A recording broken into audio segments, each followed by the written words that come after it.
chango enaro tate takupinda munzira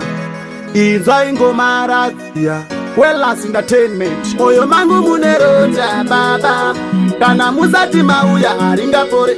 kubva pamakaenda kwamakore kurarama musipo haisi nyore baba kubva pamakaenda hatina mufaro tichiti muchatsoka hatina mufaro tino nguva yareba hatina mufaro vana vari kuchema hatina mufaro baba kubva pamakaenda hatina mufaro chiti muchatsoka hatina mufaro tino nguva yareba hatina mufaro vana vari kuchema hatina mufaro makore awanda takakumirirai mazuva awanda takaringanzira tichiti muchatsoka muchiona vana pari zvino takura tatowe majaha vana sisi vakaenda vakatowanikwa kwatova nevakwata pamwe nevazukuru vazukuru vashuwa kuona vosekuru apa makangoenda hatiziwe kwababa kubva pamakaenda hatina mufaro tichiti muchatsoka hatina mufaro tino nguva yareba hatina mufaro vana vari kuchema hatina mufaro baba kubva pamakaenda hatina mufaro chiti muchatsoka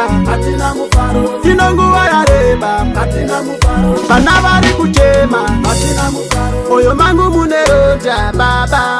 kana musati mauya haringapore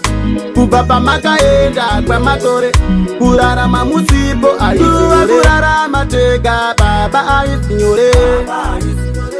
ingoziva kuchengeta vana baba akusinyore